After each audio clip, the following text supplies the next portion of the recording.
Hey guys, welcome back to my channel. I'm again back with a new and interesting topic, that is meningitis. Meningitis is a MSN topic, medical surgical nursing.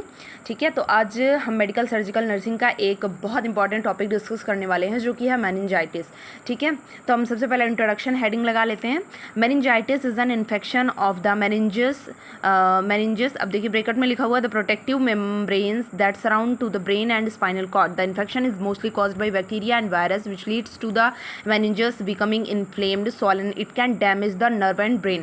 ठीक है, meningitis क्या है कि infection है कहाँ का, meninges layer का. The protective membrane, जो कि एक प्रोटेक्टिव मेम्ब्रेन है ब्रेन और स्पाइनल कॉर्ड को जो कवर करती है.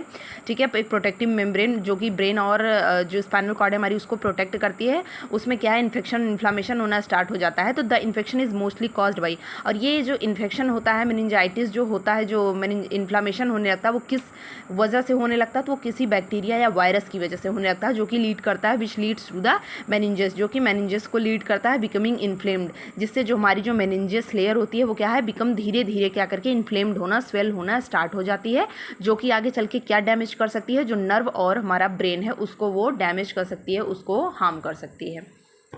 ओके, इंट्रोडक्शन हमारा क्लियर. नेक्स्ट हम देख सकते हैं कि डेफिनेशन क्या है. डेफिनेशन में हम देखते हैं an inflammation of meninges outer covering membrane of brain and spinal cord of brain and spinal cord. Okay, an inflammation of meninges. Definition देखिए सिंपल सी क्या है कि inflammation of the meninges layer that is called meningitis. Okay, एक ये simple सी definition हो गया. Meninges में क्या है, इन्फ्लामेशन होना स्टार्ट हो जाता है जो कि एक आउटर कवरिंग होती है ब्रेन की और स्पाइनल कॉर्ड की. ठीक है, इसमें तो इसी में क्या है, इन्फ्लामेशन होना स्टार्ट हो जाता है, उसी को हम क्या बोलते हैं, meningitis. Okay, next we can see what is the causes and etiology of meningitis. Here is meningococcal Neisseria. ठीक है, एक ये बहुत सारे बैक्टीरिया, वायरस या फंजाई की वजह से ये जो इन्फेक्शन होता है हमारा मेनिंजाइटिस वो उसी से कॉज होता है. ठीक है, तो ये सारे बैक्टीरिया वायरसेस के नेम्स यहाँ पे दिए गए हैं. Meningococcal Nigeria, Haemophilus influenza, staphylococcus middle ear infection की वजह से, या फिर सेरिब्रल एब्सेस होने की वजह से, ड्रॉपलेट इन्फेक्शन जो कि नेजोफेरिंग्स या फिर साइनस मैस्टॉइड से कॉज कर सकता है, माइकोबैक्टीरियम ट्यूबरकुलाई, न्यूमोकोकस, साल्मोनेला, या फिर कोई हेड इंजरी हो जिसकी वजह से ये इन्फ्लामेशन कॉज हो सकता है. ठीक है, अब हमारा है नेक्स्ट, हमारा जो है वो रिस्क फैक्टर है. ठीक है, क्या क्या रिस्क फैक्टर्स हो सकते हैं मेनिंजाइटिस के लिए.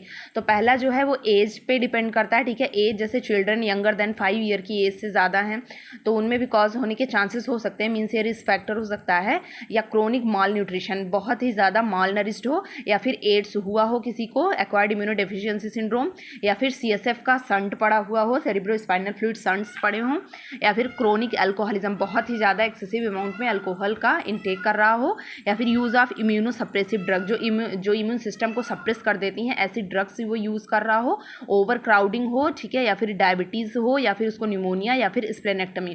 ठीक है, इन अगर ये सारे हैं, ये सारे क्या हैं, मतलब कि ये सारे रिस्क फैक्टर्स हो सकते हैं. ठीक है, मेनिंजाइटिस के लिए. तो अब हम आगे देख लेते हैं कि पैथोफिजियोलॉजी क्या है. तो पैथोफिजियोलॉजी में सबसे पहले देखिए causative organism enter the blood stream. ठीक है, कोई भी bacteria, virus, fungi causative organism हो सकता है हमारा जो कि एंटर करेगा हमारे ब्लड स्ट्रीम में. ब्लड स्ट्रीम में जब जाएगा तो क्या करेगा, cross the blood brain barrier. जो ब्लड ब्रेन बैरियर होता है हमारा उसे वो क्रॉस करेगा. क्रॉस करने के बाद यहाँ पे क्या होगा, इन्फ्लामेटरी रिएक्शन धीरे धीरे हमें मेनिंजेस में देखने को मिलेंगे. देन इन्फ्लामेशन ऑफ सब organoid space and pia mater occurs. तो जो इन्फ्लामेशन होगा वो सब ऑर्गेनॉइड स्पेस और पायामेटर में दिखना स्टार्ट हो जाएगा. देन इन्फ्लामेशन में cause increase ICP, inflammatory.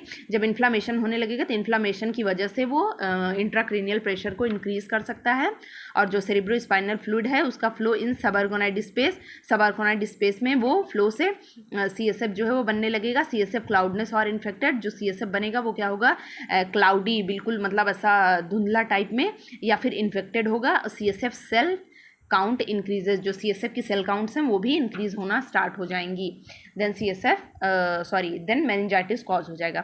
Okay, तो टाइप्स हम अगर देख लेते हैं तो वो बहुत सारे टाइप्स के हैं, जैसे कि बैक्टीरियल मेनिंजाइटिस हो गया, फंगल मेनिंजाइटिस हो गया, न्यूप्लास्टिक मेनिंजाइटिस हो गया, वायरल मेनिंजाइटिस हो गया, पैरासिटिक मेनिंजाइटिस हो गया, या फिर hospital acquired post craniotomy meningitis हो गया. ठीक है, ये सारे जो हैं वो टाइप्स दिए गए हैं मेनिंजाइटिस के. Next we can see what is the clinical manifestation. तो उसमें हम कन्फर्मेटरी साइंस चेक करते हैं सबसे पहले. ठीक है, जैसा कि आप लोगों ने प्रीवियस में भी कभी पढ़ा होगा या सुना होगा, तो पॉजिटिव कर्निंग साइन और ब्रुजिस्किन साइन, ये सारे नेम सुने होंगे, है ना। तो इसमें से एक है हमारा positive Kernig sign. When patient lying with the high fixed on the abdomen, ठीक, जब पेशेंट लाई डाउन होता है हाई फिक्स्ड ऑन एब्डोमेन से, then patient can not completely extend his leg. जो पेशेंट होता है वो कम्प्लीटली एक्सटेंड नहीं कर पाता अपने लेग को। पेशेंट फील सीवियर पेन, इसको करने में पेशेंट को बहुत ही ज़्यादा सीवियर पेन होता है और स्टिफनेस हो जाती है, ठीक है, मसल्स में, जो लेग की मसल्स होती हैं। नेक्स्ट हमारा आ जाता है ब्रुजिन्स्की साइन, ठीक है। ब्रुजिन्स्की साइन में क्या, to elicit Brudzinski sign, place the patient supine, patient को हम सुपाइन पोजीशन देंगे, फ्लेक्स द हेड अपवर्ड, जो उसका हेड है उसको अपवर्ड करेंगे, resulting flexion of both hips, जो रिजल्टिंग फ्लेक्शन देखेंगे बोथ हिप्स का, नीज एंड एंकल्स, जो नीज और एंकल्स हैं हमारी नेक के साथ वो फ्लेक्स करें, ठीक। इंडिकेट मेनिंजियल इरिटेशन, अगर ऐसा कुछ है तो वो क्या इंडिकेट करेंगे, मेनिंजियल इन्फेक्शन की ओर, मेनिंजियल इरिटेशन की ओर हमको इशारा करेंगे कि हाँ ऐसा कुछ साइन इससे देखने को मिल रहा है, तो हो सकता है ये कॉज हो। कॉमन साइन एंड सिम्टम में भी देख सकते हैं हम कि सीवियर हेडेक होगा, इरेटेबिलिटी होगी, restlessness, vomiting, high grade fever, tachypnea, seizure, photophobia, altered mental status या कन्फ्यूजन बोल सकते हैं, stiffness of neck, malaise, nausea, disorientation, tachycardia, coma, sleeplessness, phonophobia means ये fear to loud sound. Next हम देख सकते हैं what is the diagnostic evolution, ठीक है, by positive sign, history collection, lumbar puncture, blood culture, CSF evolution, physical examination, blood test, CBC and MRI। Complication देख सकते हैं, इंक्रीज ICP में कॉज सीवियर विजुअल लॉसेस हो सकता है, सेरिब्रल एडिमा या फिर टिश्यू डैमेज हो सकते हैं। अब हम आ जाते हैं मैनेजमेंट पे, इसकी क्या क्या मैनेजमेंट हो सकते हैं। तो हम जैसा कि सब में पढ़ते हैं कि कुछ मेडिकल मैनेजमेंट, सर्जिकल मैनेजमेंट और नर्सिंग मैनेजमेंट होते हैं। तो सबसे पहले हम देख लेते हैं कि मेडिकल मैनेजमेंट क्या क्या है। ओके, एंटी माइक्रोबियल थेरेपी देंगे जिसमें हम सेफ्ट्रिक्सोन या फिर सिफोटाक्साइम दे सकते हैं, ठीक है। एंटीबायोटिक में हम पेनिसिलिन, एम्पिसिलिन, एमॉक्सीक्लेव 6 to 5 mg देते हैं। एंटीवायरल में इफ़ अगर वायरल इन्फेक्शन है देन एसाइक्लोवीर हम उसको एडवाइस कर सकते हैं। सिम्टोमेटिक ड्रग में जैसे antipyretic, analgesic, antiemetic, domperidone, anti seizure drug, anti convergent, phenytoin वगैरह हो गई। एंटी इन्फ्लामेटरी एजेंट में जैसे डेक्सामीथासोन हो गया। Okay, next we can see what is the nursing management. तो नर्सिंग मैनेजमेंट में management of shock by IV therapy, okay, management of airway by oxygen administration to eliminate infection with anti microbial therapy, provide support care of the patient to control body temperature, monitor regular vital sign, maintain personal hygiene of the patient and provide the comfort rest.